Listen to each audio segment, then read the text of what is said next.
CBS and the restless spoilers.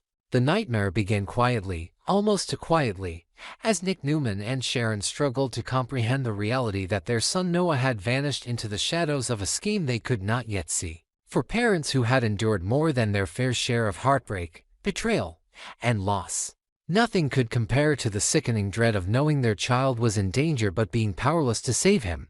Days stretched into nights, and still no word came from Noah. No phone call, no ransom demand, nothing to anchor their desperate hope. Nick, usually the strong protector of his family, found himself breaking down in private moments.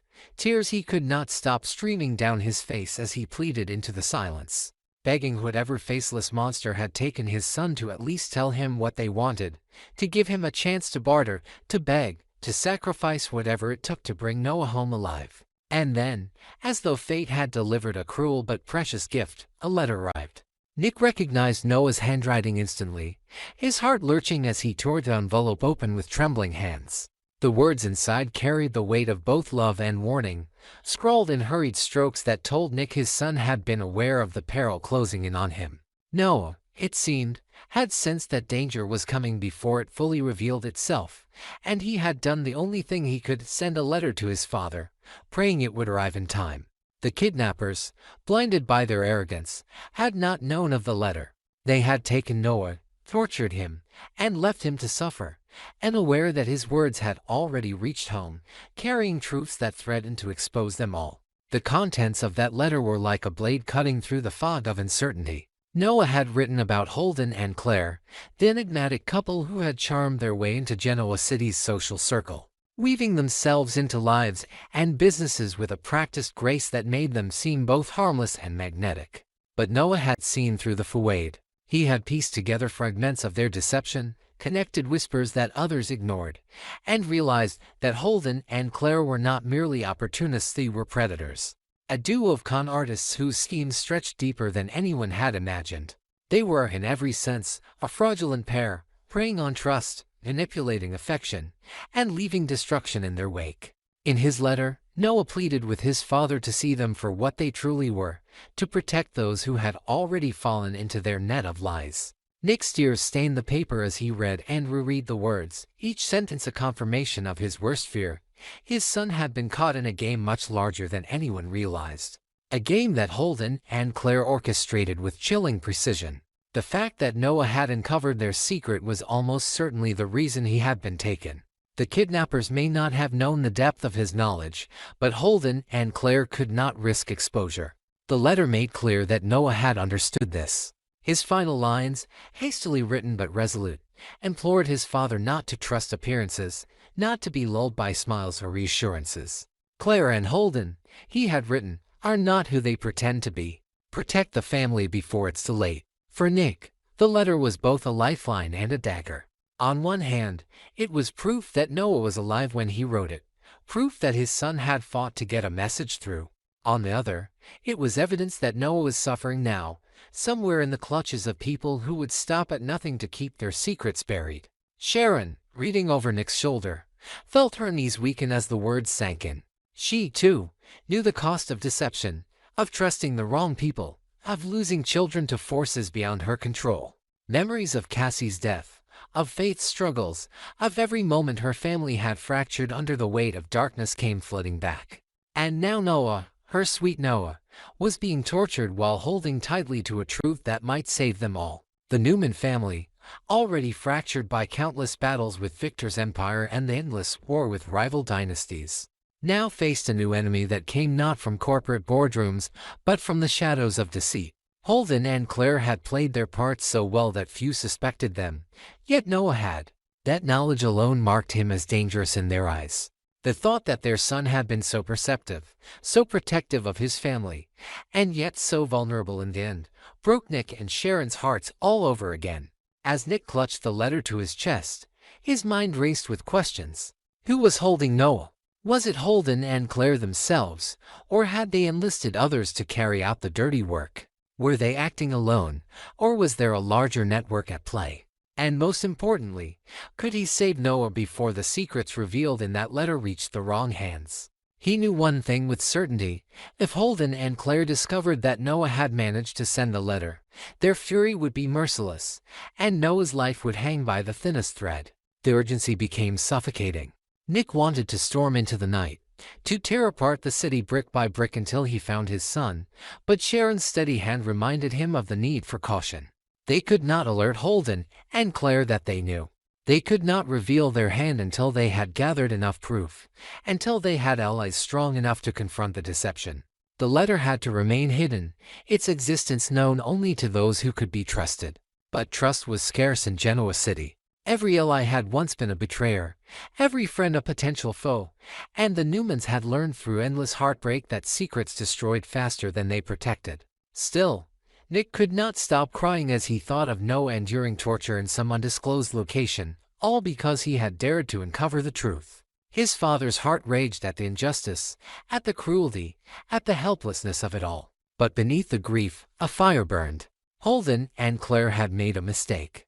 They had underestimated Noah, underestimated the strength of the Newmans, and underestimated the fury of a father determined to bring his son home.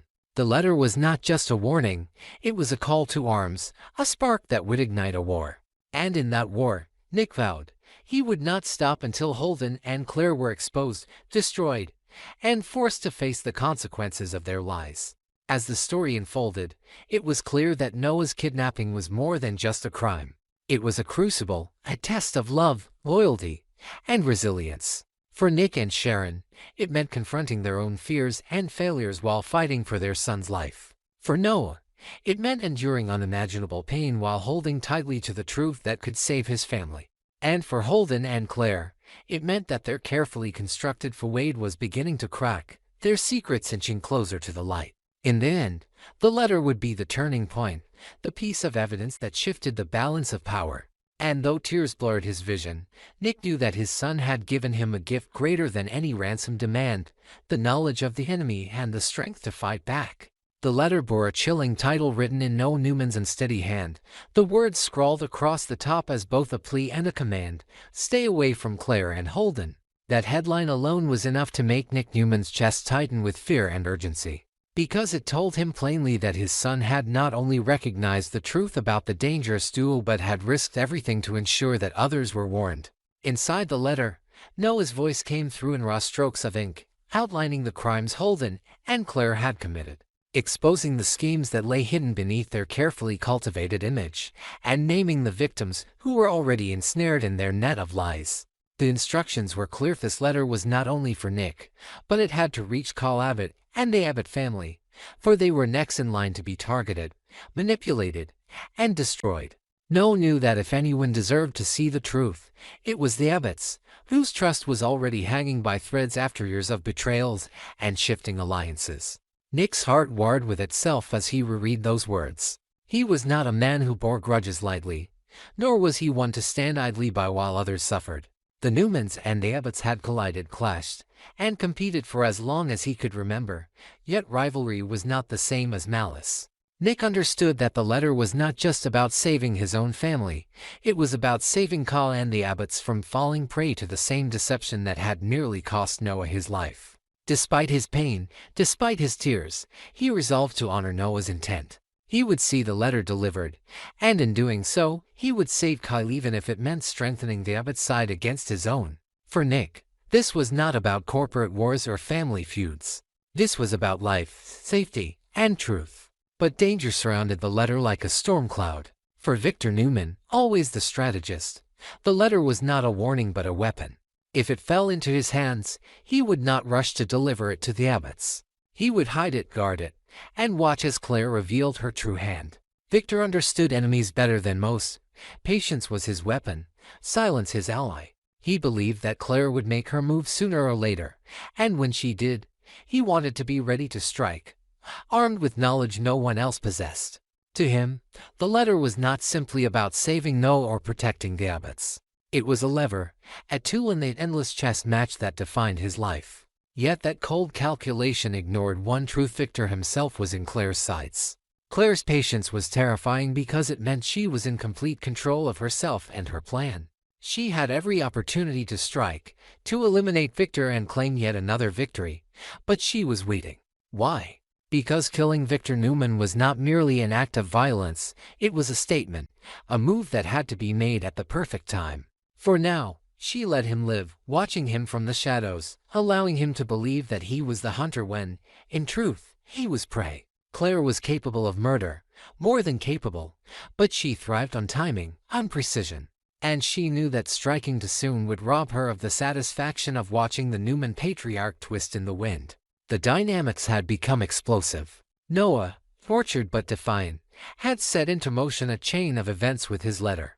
Nick, guided by compassion and loyalty to his son, had vowed to carry out his wishes, to save the Abbotts regardless of rivalry. Victor, ever the opportunist, so only leverage and control, willing to risk others for the sake of his own victory. And Claire, lurking like a shadowy queen on the board, prepared to dismantle them all piece by piece, her smile hiding the murderous intent that pulsed beneath her calm exterior. For Nick, the struggle was moral as much as it was strategic. He could not let his father seize the letter, because to do so would mean burying the very truth that Noah had risked everything to share. He had to protect it, safeguard it, and place it directly into Carl's hands, even if that meant defying Victor. Even if it meant revealing secrets that would tip the balance of power in Genoa City forever. Every decision now was weighted with consequence, every move a step closer to salvation or destruction. And through it all, the question loomed, who would act first, Nick with his promise to Noah, Victor with his schemes, or Claire with her knife poised in the dark?